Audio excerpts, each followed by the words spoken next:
Welcome on in here to the midweek edition of Wager Talk Extra. I'm your host, Dan Alexander, alongside all of my great guests here, reminding you no matter what sport you're cashing in on, that money is all going to spend the same. And we're running the gamut today as Andy Lang going to be batting leadoff. We're going to be taking a look at the UFC event coming this weekend. He's got There Will Be Blood fight. We'll get an update from last week. It's a fight that he thinks might just not be going the distance and probably going to see some blood in it with haymakers galore. He's got his fight to watch. And then for you parlay bettors, the fast five. 5 bets in as quickly as Andy can do it. Does he break his record today? We'll find out. And then Tokyo Brandon going to shut things down for us. He's got a weekend series preview in the NPB and the KBO for you, alongside a best bet that you can get down on right now for Wednesday morning Japanese baseball action. So plenty of actionable info coming your way. So let's get right into it and say hello to the official co-host of the show, Andy Lang. And Andy, I like how you're wearing the red today. Is this a little tie-in for There Will Be Blood? I wasn't with you last week, so I'm going to need an update. And let's get right into it for the only segment that we have a sound drop for here. It's time for There Will Be Blood. I want your blood. I want your souls. And I want them both right now. And it sounds so beautiful, Andy. Let's get right into it. There Will Be Blood. And it helps when I actually play the sound drop, right, Andy? Yeah. I feel like we nailed that one. Always. Well done. Let's hope this fight goes as good as the drop did. All right, let's talk Philipe Lins and Maxim Grishin. So I think this one's going to have blood just because these two are really, really tough guys. And I think this is going to be mostly a stand-up battle. Philipe Lins showed that he can use some takedowns, but he can't really hold the guy down very much. Even if Lins does go for some takedowns, Grishin's going to be able to get right back up, and they're going to get on the feet. One of the reasons I think this is going to get bloody is these guys like to dirty box, and there will be a lot of clinch work. I think you're going to see a lot of elbows and a lot of very, very close range shots. Philipe Lins got the knockout over Oven St. Preux in his last fight, so he shows he has power. I thought he just really clipped OSP and ended up getting the knockout, and Grishin, went the distance in a really hard, tough fight. So I just think this is going to be a grueling, grinding, dirty kind of fight where these guys are both going to absorb a lot of punishment. And I wouldn't be surprised if one of them got clipped when they're inside up against the fence. I think we see a lot of that. But I expect one, maybe both guys to end up bloody at the end of this one. And don't be surprised if this one doesn't go the distance. So, Andy, I did miss last week's edition. You did a great job filling in for me. So are we any closer on how many There Will Be Bloods that we've nailed this season? Well, we had the road to the UFC event, which I didn't pick. I didn't pick any There Will Be Bloods, but we did go 2-1. So, but turn a little profit for clients. So even though you were away, Dan, the profits were not. The profits were not on vacation in UFC. That might be correlated. Yeah, that might be correlated. I don't know. All right, Andy. So we got your There Will Be Blood. We're back in the saddle here. How about a fight that you're excited to watch? What's on your radar, and why is it? You think it's a bettable fight or just a damn good one for UFC fans to check out this weekend? Well, I think it's a bettable fight, and I think the price has scared some people, so I wanted to talk about it a little bit. So what we got here is we've got Daniel Santos versus Johnny Munoz. Now, this fight was supposed to take place a few weeks ago, and it got canceled. Daniel Santos was around minus 150. And when the fight got canceled and taken down, the books were no dummies. They knew that everyone was on Daniel Santos, and for good reason. I think Daniel Santos wins this fight. So it gets rescheduled, and do the books open it up at minus 150? No shot. It's minus 200. So I've seen a lot of people stay away from it and say, well, they moved the line a lot. I don't know. I'm not so sure. It doesn't change my handicap of this fight. Johnny Munoz, he's not very exciting. He's got a decent jab. But anywhere else, I think Santos has him covered, especially with aggression, especially with speed, creativity with the strikes. I think Santos has him covered just about anywhere that this goes. And Santos is not going to be scared of Munoz's jab because Santos is fast and he's got movement. And he's not scared to take a punch if it can get him inside where he can deliver some of his shots. I know this thing's minus 200. I would still maybe just lower the amount of units that you bet on it instead of making it, a 3-unit bet at minus 150. I would lower it to 1 or 2 units or just use it as a parlay piece. Jamie Malarkey got a new opponent, which he's a big favorite on. I think you can use that. But just because the price changed doesn't mean that the handicap of this fight changed. Santos should win.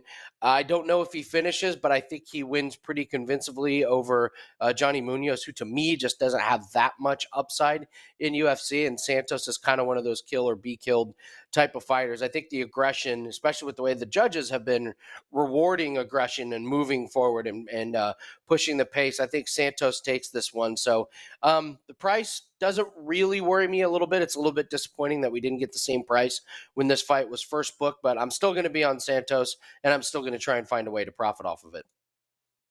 I love it. And that's your fight to watch, Santos versus Munoz. And you kind of mentioned as well, parlay piece, which ties in perfectly with the final segment that you have for the folks. It's been fun since we added it on. It's the Fast Five. And we like to see Andy get red in the face as he tries to run down 5 fights as fast as humanly possible. So, Andy, I'm going to turn the mic on over to you. It's Fast Five time. And I got the stopwatch going. All right, here we go. We'll start with Damon Blackshear and Luan Lacerda. I like this fight to go the distance. Both guys lost their last UFC fights, but they're both against very, very tough opponents. I don't see a whole lot of upside from either guys. I think they cancel each other out. Take that one to go the distance. Elise Reed and Jin Yu Fry. I like Elise Reed in this one. She's going to have the much better stand-up. If Jin Yu Fry wants to use her takedown offense, that would behoove her. She just hasn't shown that she can use it effectively in the past. I think Elise Reed wins this on the feet. Arlovsky and Dante Omaze. Dante Omaze has to win this. Arlovsky is so old and is just running out of cardio. Dante Omaze lost 2 fights ago.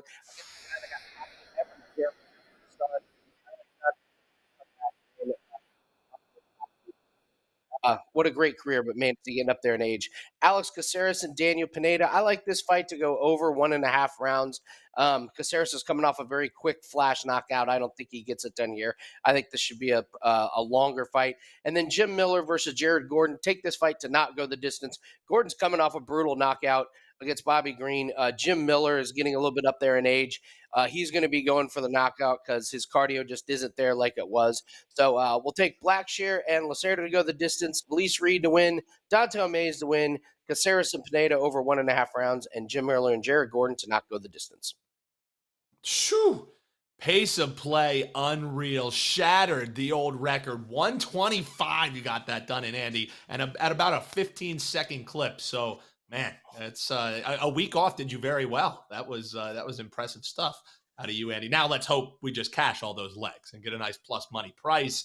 All right, Andy, before we let you loose, we do want to remind people that summer promotion is ending this night as you're listening here on a Wednesday at midnight. So our summer celebration, just $579, and you get 90-day all access. That's not too bad for you there. A heck of a deal that, again, is expiring at midnight. So people want to ride with you for the rest of the summer here, Andy. It's a hop on as you're running hot across multiple sports, right? Yeah, absolutely. Looking forward to a big week in golf. Looking to get back to regular UFC events. We've got a UFC play that is up right now, and we got a couple really good UFC events coming up. So I expect that to be a nice moneymaker. We got another Formula One race this weekend over in Spain. So this weekend's shaping up to be a big one. And of course, we have our French Open plays that are going on right now. He is Andy Lang. Check him out, wt.buzz/AL. One more order of business on our midweek edition, and that's checking in across the way. Tokyo Brandon previewing some Asian baseball coming up right after this here on WagerTalk Extra.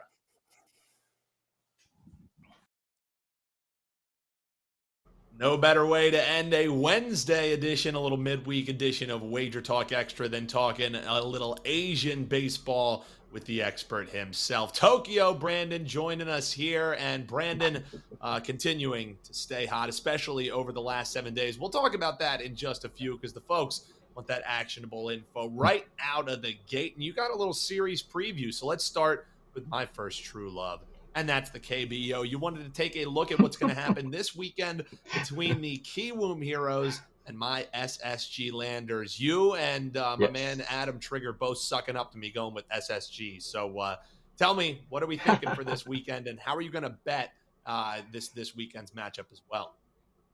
Yeah, so this is a little early look ahead. For this is a Friday, Saturday, Sunday series. So we're a little early, but when the numbers come out for this, I'm going to tell you how to approach it.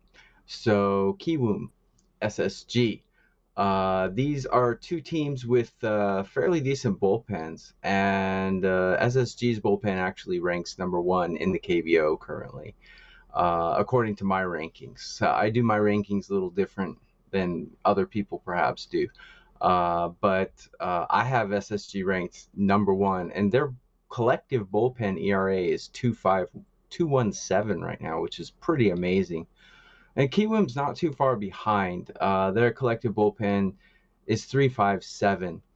Kiwoom couldn't hit their way out of a wet paper sack right now, because in the last 7 days, Kiwoom is averaging less than 4 runs per game. On the season, Kiwoom's averaging 3.8 runs a game, which is just really bad in the KBO. SSG is actually not much better despite their good record.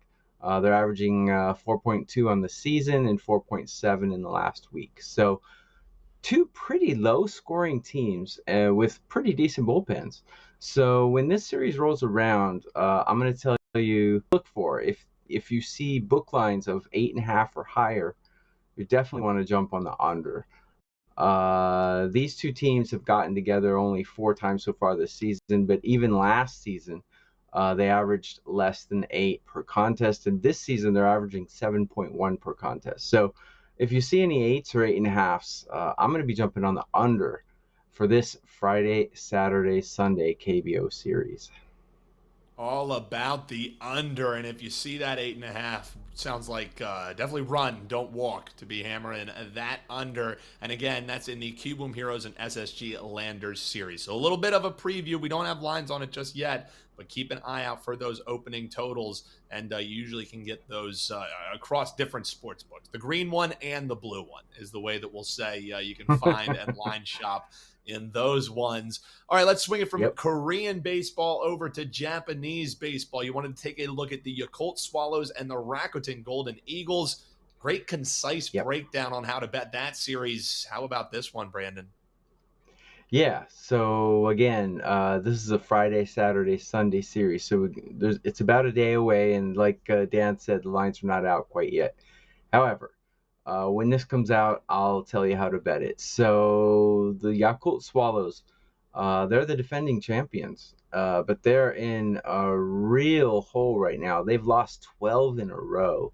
It's mainly due to their poor pitching and lack of hitting. So they have the home run king from last year. His name's Murakami, and he actually swatted a few in the World Baseball Classic before the season. But they're just in a quagmire. They just cannot get out of it. 12 in a row is pretty unheard of.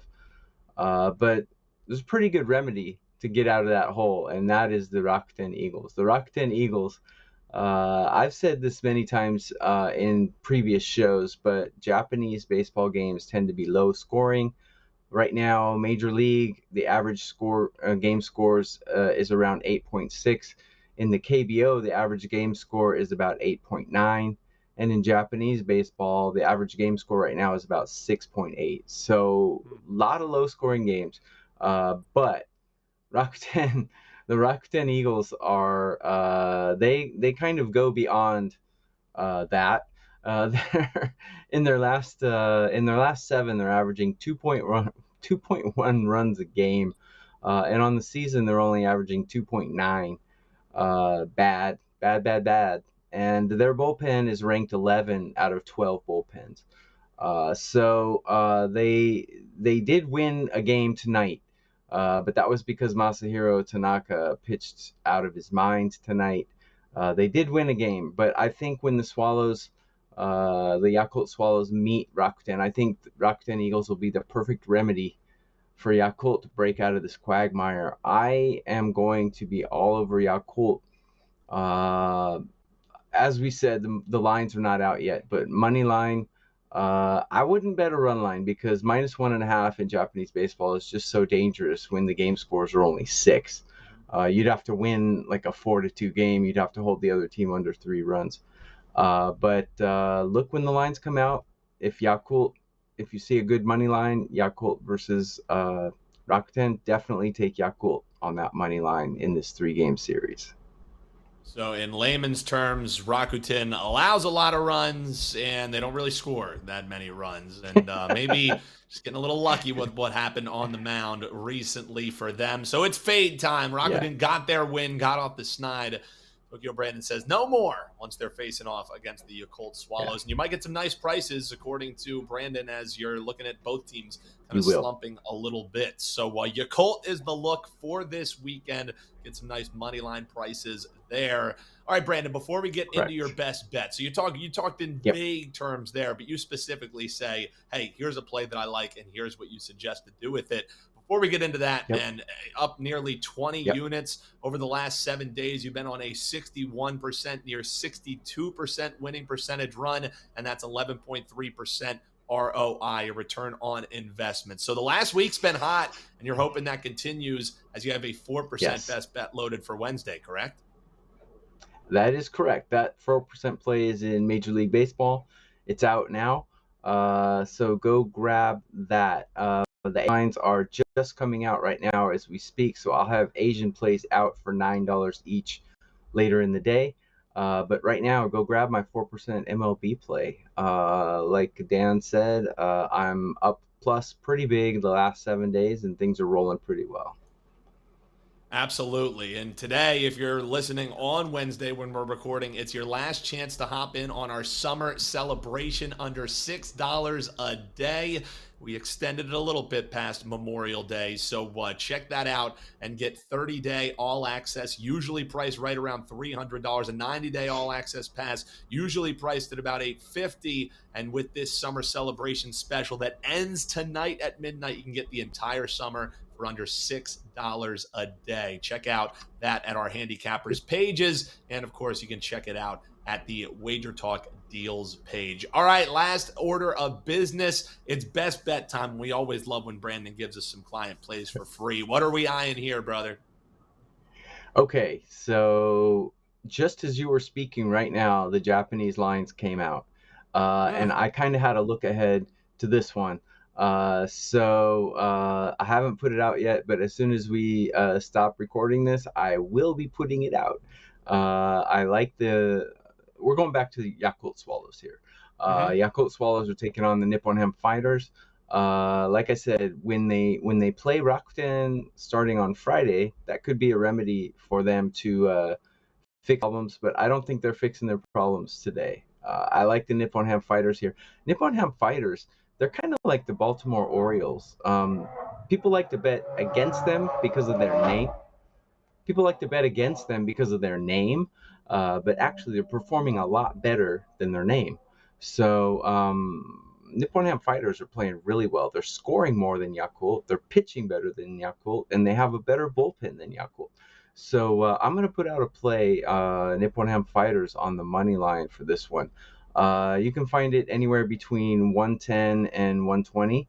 I like it anything 135 or so. Go grab the Nippon Ham Fighters against the Yakult Swallows. The Yakult Swallows could be getting better this weekend against Rakuten, but I don't see him getting better today. The Fighters have a good pitcher on the mound. His name is Kato. Really good, really solid pitcher. Yakult is putting a guy named Cy Sneed on the mound. Look, in the matchup, the bullpen's better. The runs per game is better. The FIP is better. The WOBA is better. Everything's better for the Nippon Ham Fighters here. So I see them winning 3 in a row. I'm going to take them -120 on the money line here.